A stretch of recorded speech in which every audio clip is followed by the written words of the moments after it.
very possible that the suspects believed having the two deadlines was critical to their success. There's a specific tactic the FBI's been leaning on for decades now in major kidnapping cases. It's got nothing to do with high-tech surveillance, DNA labs, or signing off on warrant applications. It just takes a camera, a mic, and a family member brave enough to sit in front of both of them. See, when investigators have a theory, when they're close enough to look at someone but can't cuff them yet, they act. They find the victim's most powerful public voice. They approach the family and coordinate the timing. They choreograph the setting and the message, then they blast it to the widest audience possible. They aren't looking for a tip from a stranger. They're doing it because they know the suspects are tuned in. They know a daughter on national TV saying the right thing at the right time cuts deeper than any dry press release. It settles in the gut, in the conscience, right where the decision of what to do next actually lives. This wasn't some new twist in the Nancy Guthrie case, or some theory cooked up to explain away one interview. It's a standard operational move in federal kidnappings. The behavioral science guys call it something specific: strategic victim humanization, and the core idea behind it, it's almost unsettlingly simple.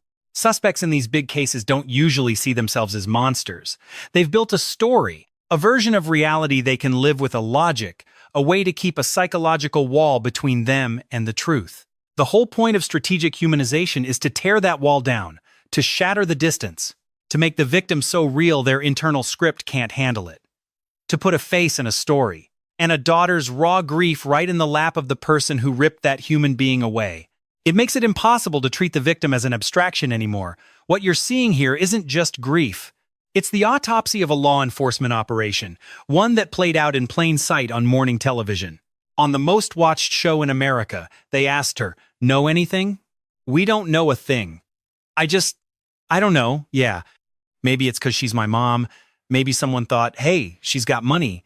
We can make a quick buck. That makes sense. But we just don't know. But yeah, that's probably it." While the whole country watched a daughter fall apart, they missed what was really happening on that screen. His name's Harry Trombitas. He's a former special agent with the FBI. Not a commentator or some armchair analyst. He's a man who ran federal investigations himself. He built the strategies and decided exactly what went public and why. When Savannah's interview aired on March 25th and 26th, 2026, Trombitas didn't just watch. He watched it like a pro watching someone else run a play he'd mastered 1,000 times. He told Yahoo News that the timing of the interview was definitely no accident. Coordinated was his word. He believes the Pima County Sheriff's Office, the FBI, and the Guthries were all in on it together. A three-way pact on the timing, the content, and the message. Then he described the goals. Not just one goal, but three. First, humanize Nancy Guthrie. Second, keep the case in the public eye.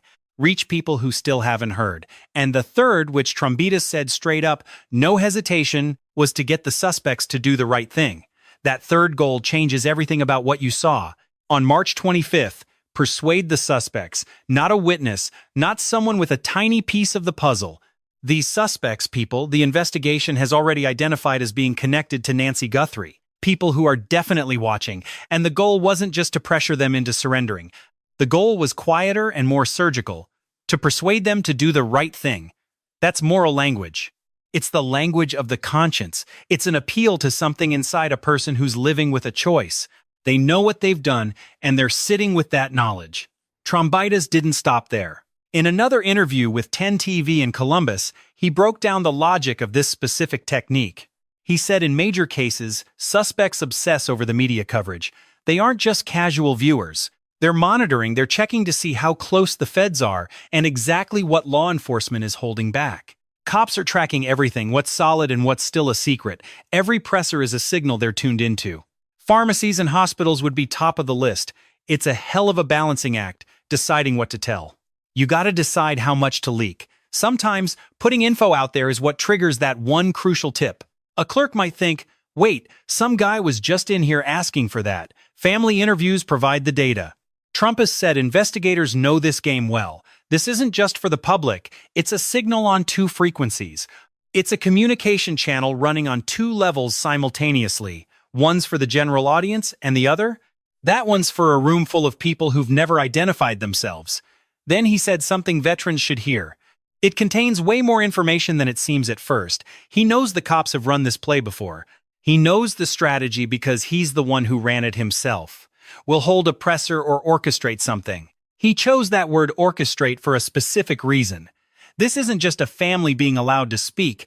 This is a strategy being executed. There's a plan here, there's a message, and there is a clear target. Understanding orchestrate means knowing what federal coordination involves. It's not just a casual chat between the two. It doesn't mean the FBI scripted Savannah word for word, but they definitely made calls on the timing. Why this week and not last? They picked the platform too. Why the Today Show? Why Hoda Kotb? Why 3 parts across 2 days and a 2-hour special? They decided what to tell and what to hide. They chose the exact language Savannah used when she looked at the camera to talk to someone holding back. She addressed someone watching who knows something they haven't shared yet. That's orchestration. That's what Trombitas describes. Every detail, the timing, the phrasing, the silence, it's all intentional. Most people saw this as just a daughter's pain. Every other piece of coverage treated it as a document of grief, a woman sharing what they've been through. That reading isn't wrong, but it's definitely incomplete. If Trombitas is right, this interview is a strategic construct. His background gives him weight. Every element was chosen for a reason that goes well beyond the emotional. We're decoding the structure, not her heartbreak. That pain is real, and it's not what we're questioning here. The subject is the architecture underneath it all. The decisions about what to emphasize and what to reveal now. They decided who each piece of this broadcast was aimed at. In that frame, emotional details reveal more. They reveal a second function. Each one is specific. Each one is speaking past the audience and the cameras. It's shouting past the sympathy of strangers to a specific person about a specific thing only they know. The interview has a surface and a substrate. Surface is grief. Substrate is a live law enforcement operation. You have to understand what it was doing beneath the mask. The first message is the backdoor detail. Savannah revealed for the first time that when they got home that morning, the back doors were propped open. She told us how the family initially thought paramedics had been there, that a medical emergency happened overnight. That would explain why those doors were left open in the dark. They thought, they've come for her. They figured she'd had some kind of episode and the medics had just taken her out the back way. We thought she'd had a medical episode. Maybe the paramedics came because the doors were propped wide open. She said it didn't make sense, but they thought there was a stretcher and they took her out. They called every single hospital. There was no record. The whole theory collapsed. That backdoor detail was new. It hadn't appeared in any prior reports. Trombitas confirmed it was new to him too, raising a question. Did Nancy prop those doors open, or did the people who took her? Given her health, she couldn't. They're here, we thought. We figured she'd just had some kind of medical episode in the night. Like maybe the paramedics had come, you know? Since those back doors were just propped wide open. None of it made any sense to us. We were just thinking they'd brought in a stretcher. They must have taken her out the back. But there was no record, no Nancy at any hospital. The theory fell apart. That detail about the doors hadn't been in any public reports until that moment. Trombitas said it was new to him, and he immediately asked the big question, did Nancy open them? Or was it the people who took her? Based on her physical condition, she couldn't do that herself. Those doors were the exit route. Someone propped them open, and that someone is still out there. Think about when they took her. Ask yourself why that specific detail was in the interview right then. It wasn't an emotional play. It didn't aim for sympathy. It didn't make folks cry harder for Nancy. It was just an operational fact about how they moved her from the house. It was there because someone watching that broadcast knows if those doors were propped open by Nancy or by them. Seeing Savannah talk about it publicly, without blame or pointing fingers, just putting the fact on national television is a signal. We know about those doors. The family knows, and they're saying it where you can hear it. The next hit is her mobility. Savannah described her mother's physical state with a precision that went way beyond what she needed to show her grief. On a good day, Nancy might walk to the mailbox for her mail. Usually, she couldn't. Her back was a mess. The chronic pain was constant. She wouldn't have left that house on her own. On the surface, Savannah's just making sure the world knows her mom didn't just wander off. This isn't one of those cases you're used to where someone drifts away. She can't just wander off. My mom, she was in so much pain. Her back was shot. You know, on a really good day, she could manage to walk to the mailbox and back, but most days, no. So she didn't just wander away. The wandering theory had been all over the news, and Savannah had to kill it. But this detail also does something else. Whoever took Nancy Guthrie knows how fragile she was. They know what it took to get her out of that house. They know what it's like to handle a woman in that much agony in the middle of the night. Savannah talking about her mom's condition in public puts a name and a weight on that secret. It says, "My mom was in total pain. Whatever happened in that house happened to a woman who couldn't reach her own mailbox. You were there, you felt it, and now the whole country knows it, too." That's targeted pressure. It's the humanizing Trumpitas mentioned, aimed not at us, but at the specific person who was in that house with Nancy that night. The third message is the terror. Savannah talked about waking up at night and imagining her mother's fear. She looked straight into the lens and said, she can't wrap her head around the fact that Times is who Nancy saw over her bed. Yeah, it's completely terrifying. I can't imagine that's who she saw standing right over her bed. She couldn't finish the thought. She didn't have to. Thinking of an 84-year-old woman waking up to a masked, armed stranger looming over her in the dark is one of the most gut-wrenching things you could ever hold in your mind. This is the most emotionally loaded part of the whole talk. It's aimed at the person who was actually in that room, the one who stood there, made that choice, and watched an old woman who couldn't fight back or run. Savannah didn't talk about evidence. She described the experience, the intimate, unforgivable moment of what it felt like for Nancy to wake to that. She said she sees it in the dark. By saying that on national TV, she's making sure the person who doesn't, I have to imagine it, the one who was there, can't watch this without being dragged back into that room. If the person who did it is watching, they aren't getting some vague message about laws or the status of the case. They're being handed a mirror and forced to look at themselves. The fourth message is the direct plea. Someone needs to do the right thing. That one sentence is the engine of the whole interview. It's not the most emotional line. It's not the catchiest. It's the core. Look at what she doesn't say. She doesn't say come forward. She doesn't say turn yourself in or call the cops. She says do the right thing. That phrase carries an assumption that whoever's listening already knows exactly what that right thing is. It assumes they know. It assumes they have a soul. It's not an order for a stranger. It is a message to someone who doesn't need a recap, only a push to act on what they know. Trumpitas backed this up. He said the goal was to push the suspects to do the right thing. He used that exact phrase. The way Savannah's words line up with Trumpitas's plan for the interview, ill-coincident. It's coordination. This was the plan. These were the words. This was the moment. They picked. And if you watched that and felt those 6 words hit harder than the rest, your gut was reading between the lines. There's a reason why the police use family to apply pressure. Using appearances as tactical moves in live kidnappings is a strategy born from FBI science studied for 40 years. There is one truth. The Behavioral Analysis Unit has found time and again. In these high-stakes cases, the killers don't just watch the news like we do. They obsess over every frame of coverage with a hunger that sets them apart. It isn't curiosity, it's surveillance. They're checking to see how close the net is closing in. They're hunting for what's leaked, what's hidden, what the family's been told, and how the cops view the case. Detectives are well aware of this, so the broadcast becomes a two-way street, a double-sided transmission. One frequency is for us getting tips and keeping the story alive. But the second frequency is meant for the person who did it. Every syllable spoken into a microphone is a direct message they're meant to hear. Choosing a daughter over a badge to deliver that message isn't an accident. It's purely psychological. See, a police presser triggers a specific reflex in a killer's brain. It's a cold-blooded threat assessment. Do they have my DNA? Are they at my door? What do they really have? The suspect just crunches numbers. It's all math, logic, and self-preservation, but seeing a grieving daughter on a screen, that hits differently. It cuts right past the part of the brain that calculates risk. It aims straight for that dark, quiet corner of a man who knows exactly what he's done. Not the part that plays chess, but the part that wakes up and lives with the weight of that choice. The part you can't hide from. Trumpitas put it pretty bluntly.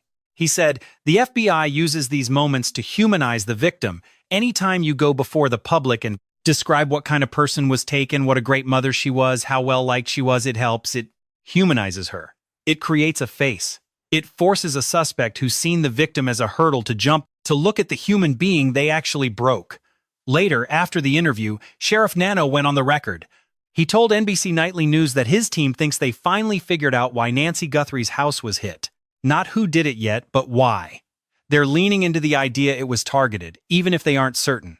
He admitted he couldn't just tell the neighbors, "Yeah, don't worry about it, you're not on his list." That's a huge thing for a cop to say out loud, way bigger than the headlines let on. It matters. Because knowing why means you've cracked the motive, and understanding a motive means you've found intent. To find the intent here, you've got to understand who had a grudge against this specific house, this woman, at this exact moment. It wasn't just about being able to do it, it was about the reason behind it. When a sheriff says he knows why a target was picked, he's built a map of someone's mind and relationships. He's looking past the fingerprints and DNA, straight into the head of the person who pulled the strings. He dropped that bomb and then went silent. He also wouldn't say that Nancy's abductor wouldn't strike again. Look at his wording. He didn't say, "We doubt they'll do it again, but anything is possible." No, he said he cannot rule it out. That's a high-ranking official telling us that the reason for this crime is portable, that the logic driving them to snatch Nancy from her own bed could easily apply to someone else tonight. That's a signal. And it's tuned to the same frequency as the family interview. It's a warning to the suspects. We see your logic, we see your motive, we know why you did it. It's telling them the net has closed. Even if they don't feel it yet, the detectives have already figured out who they are. They're just waiting. To see who that message was for, you have to look at who the FBI thinks they're hunting. This wasn't a random grab. Nancy's kidnapping was a precision job, pulled off by at least two people. Trombitas is certain of it. You don't manage an 84-year-old woman with serious mobility issues, alone in the dead of night. It's not a one-man job. You need a team, a plan, total coordination. The person on that doorbell camera knew exactly where it was and how to dodge it. They were prepared. They cut the feed at 1:47 a.m. 40 minutes later, at 2:28, Nancy's pacemaker went dark. It lost its sync with her phone, which was left behind. That 40-minute gap is the window of her disappearance. First the camera goes, then Nancy's heart monitor. That kind of timing takes practice and a cold, steady hand. It shows a level of focus that's terrifying. Then there's the broken utility box found near the property. Cops think it might have been part of an intentional internet blackout that left her completely cut off. It happened right as she vanished, which tells us the person behind this knew Nancy's cameras relied on a wireless signal. They grasped how the network powered the whole security setup and likely killed the connection before moving in. You don't get that kind of inside intel on a private home unless you've done one of two things. Either you've spent weeks watching it or you're already intimately familiar with the layout. Insiders told Fox News that at least one photo of that masked figure the FBI put out wasn't actually from the night of the crime, but from a much earlier date. It means the predator was lurking there long before the kidnapping. Now, the Pima County Sheriff's Department pushed back on that, claiming those images didn't have any timestamps attached. Still, detectives went door to door within a 2-mile radius, demanding every scrap of video from the whole month of January. And they were very specific, asking folks to think back to the night of January 11th, exactly 20 days before Nancy went missing. That date wasn't just a random mention in the family's statement. See, the police don't request 30 days of neighborhood surveillance unless they're certain the groundwork for this started way before the 1st of February. Think about the weight of January 11th for a second. If a stranger was circling that house 20 days out, they were doing more than just looking. They were mapping blind spots, finding the fuse box, tracking the flow of traffic, and figuring out exactly which door to kick in and how much time they had before the opportunity vanished. This wasn't some last-minute impulse. It was cold. It was methodical. It took a predator willing to sit in the dark, watch, and come back again. The choice to snatch Nancy Guthrie wasn't made on January 31st. It was made weeks prior, then executed with the kind of discipline you only see when someone's waiting for the perfect moment. That brand of patience isn't an accident. It's deeply personal. It's fueled by something. And that's the vibe a former FBI agent was picking up on when he said the goal was to convince the suspects to do the right thing. You don't try to guilt trip a common thief. You're talking to the person who sat in their car for hours planning this, who's been mulling it over for a month, who's carrying the heavy burden of a conscious choice. That's who Savannah was addressing. On March 25th, Savannah opened up about her darkest fear that her mom was targeted because of her fame, her public profile, and the sick logic that having a famous daughter would make the whole family easy to control. Just, why? You know? It sounds so incredibly naive when I say it out loud, but I couldn't let myself believe it. I finally just asked him, "Is this all because of who I am?" And he just said, "I'm so sorry, honey. Here's a family with deep pockets and every reason in the world to keep things from getting any worse." She took the question straight to her brother, Cameron, asking him, "Is this my fault?" Cameron Guthrie isn't just a brother. His time in military intel and his years as a fighter pilot gave him this instinct to size up a threat in seconds, even when the heat is on. His response wasn't some empty comfort. He just said, "Yeah, it might be." He wasn't being cruel. A man trained to scan for danger doesn't sugarcoat the truth just to be nice. He gave it to her straight. This was about her. And if that's the reality, though, the cops haven't officially confirmed the motive. It means the people behind this spent an incredible amount of time dissecting the Guthrie family. They knew exactly how the high-profile news anchor was linked to an 84-year-old woman living quietly in the Catalina foothills. They were betting on leverage. They figured a daughter in the spotlight would be the ultimate pressure point to make everyone fall in line. They were dead wrong about the family folding, but that cold logic shows just how much they knew about this inner circle and how deep they dug into their lives before they ever stepped foot on that porch. That sketch multiple people involved. Stalking that likely started back on January 11th. A master's-level understanding of the home's tech all points to one terrifying truth about who was tuned into that broadcast. It was someone who'd been eyeing this family for weeks before they struck. Someone who's been hanging on every police update, every mention of a reward, and every tearful plea since. Someone who, when Savannah sat down with Hoda Kotb on March 25th for her first real sit-down since the nightmare started, knew the weight of it. They were sitting there, waiting to see if she'd crack, what she'd reveal, and how it might shift the heat of the investigation. That predator is right there in the crowd, watching the news just like you are. The police know it, the suspects are tuned in, every single headline is a letter addressed to them. And this one? Underneath the heavy layer of grief, this whole machine was built for one thing, to target them. The Today Show segment wasn't a one-off. It was just the opening act of a media blitz that grew louder every single day. That three-part sit-down hit the airwaves on Thursday and Friday, March 25th and 26th. On that Friday night, March 27th, NBC aired a Dateline special called Savannah Speaks, claiming 2 hours of primetime in the legendary franchise that's defined American true crime for over 30 years. A 2-hour block is a massive statement. Usually, a Dateline episode only runs about 42 minutes once you pull the ads. Doubling that for one mystery? A case with no arrests and no suspects tells you this isn't just NBC reporting. It's a calculated strike. They were running a play alongside the family and, according to Trombitas, working right in sync with the actual investigators. Look at the bones of that week. It starts with the morning show, hitting the core audience of women 35 to 65. Then, at 9 p.m. on Friday, they hit the primetime crowd on that same network, a much broader audience. They targeted the heavy crime buffs, the exact demographic that's been driving the entire online conversation about this disappearance. Different times, different viewing habits, different moods, but they kept hammering home the exact same message to everyone watching. The morning show planted the seed, and the primetime special watered it, letting the tension grow in the shadows. For whoever this was aimed at, there wasn't any escape. Between March 25th and 27th, there was no hiding. There wasn't a single corner of the media landscape where Savannah's face wasn't looking back at you. It was everywhere. This wasn't just a broadcast. It was a week-long trap built for an invisible audience. Total saturation. No exit ramp. Then Savannah dropped the news. She's coming back to the Today Show on April 6th. She's going back to work. She told Hoda it's her only purpose now. She's not sure she'll fit in anymore, but she's got to try. Strategically, this means one of the most famous faces in morning TV is back on screen while her mom's still missing. Her just being there, even without saying a word, keeps the case alive in the culture every single morning at breakfast. The viewers know. The country knows. And anyone watching who has a secret about Nancy, well, they know it too.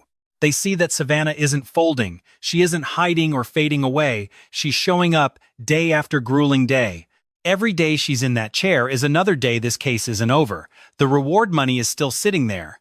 And the investigation hasn't led to an arrest yet, which leaves the suspects wondering exactly how much distance is left. Her presence is a relentless daily reminder that the question is still wide open. The choice to talk is still yours. Trombita confirmed this, saying Savannah's return helps keep the eyes of the world on the hunt. It's constant, structural pressure. The trap doesn't snap shut when the credits roll. It stays open every morning at 7 a.m. sharp. It's waiting. Most reports about those gloves found near Nancy's home called the DNA results a dead end, just another false lead.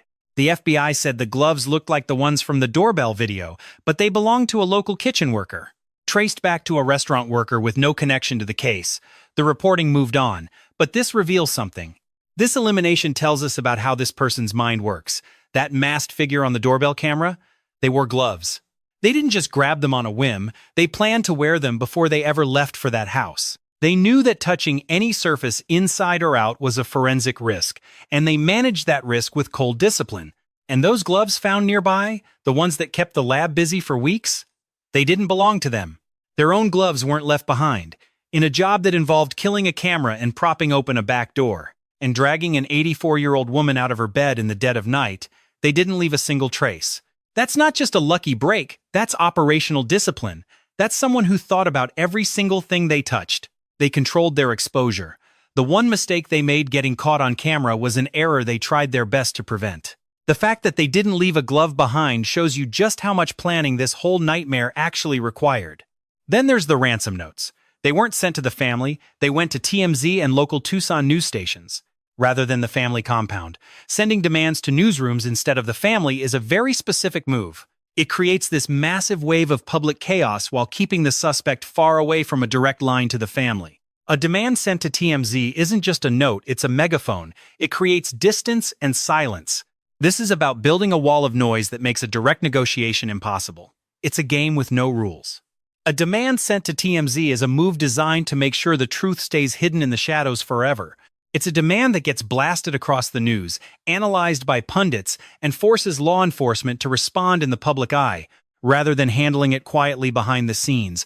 That's not how someone acts if they're just looking for a quick payday. That is the behavior of someone obsessed with control, someone who enjoys watching a famous family, and the feds react to their every move. Trombitas believes the ransom motive is looking less likely as time goes on. It's not that the demand wasn't there, it's that the way they made it says everything about what they're really after. It's looking more like a power play than a robbery. It's very possible the suspects believed that setting those two specific deadlines was the only way to make their plan work. When you look back at what happened, there are details that just don't sit right with you or me. They feel wrong. What they're hunting for isn't just cash. It's something that's harder to define, harder to satisfy, and much harder for investigators to hand over to end this. The interview Trombitas mentioned was a calculated attempt to reach the suspect's humanity. It wasn't meant for some random amateur who just happened to pull off a kidnapping. It was meant for someone with the professional skill to hide their tracks, use the media to dial up the pressure, and have the icy patience wait 20 days between scouting the house and actually moving in. We're talking about someone watching every move very carefully. That interview was a strike at the one thing a plan like this can't fully shield: the conscience. That's the part that has to live with the weight of this every morning, no matter how well the rest of the plan is holding. As we record this, no arrests have been made. No one's been officially named as a suspect. No motive is confirmed. The $1 million of cents Dowd, $100,000 reward, $1 million from the Guthries and $100,000 from the FBI is still sitting there unclaimed. The search is now in its 8th week with no resolution in sight. When asked why the police have gone quiet lately, Trombitas said the silence isn't a sign that they've hit a dead end. It might mean the exact opposite is happening. When federal agents go dark in a high-stakes kidnapping, it's often because they're finally starting to get the breaks that lead to a break in the case. On one hand, they're telling us that nobody has been ruled out as a suspect. But on the other, they're saying they don't have a specific person in their sights yet. Let's be honest, they wouldn't tell us if they had a suspect until they were absolutely certain they knew exactly who they were dealing with. They're close. Close enough that what they say publicly isn't about asking for help anymore, it's about managing the situation. They're making sure the suspects don't feel the ground shifting under them before the agents are actually ready to make a move. That silence isn't an absence of work, it's a strategy. It's the same cold strategy that shaped that entire televised interview. Every single word was weighed. Every bit of information was measured. Everything the public sees was chosen for a specific purpose. He was very clear about why this matters more than anything. If Nancy Guthrie is still alive and Trombitas says he's still hopeful, pointing to cases where victims were found safe months later, then investigators moving too loudly could make the suspects panic. If the suspects start to feel cornered in a live hostage situation, they face a calculation that usually ends in one place. So the feds don't say a single word that isn't scripted. Every statement at a press conference is written in advance. Every family interview is perfectly timed. Even the silence in between those events is a message. We aren't going anywhere. We're working.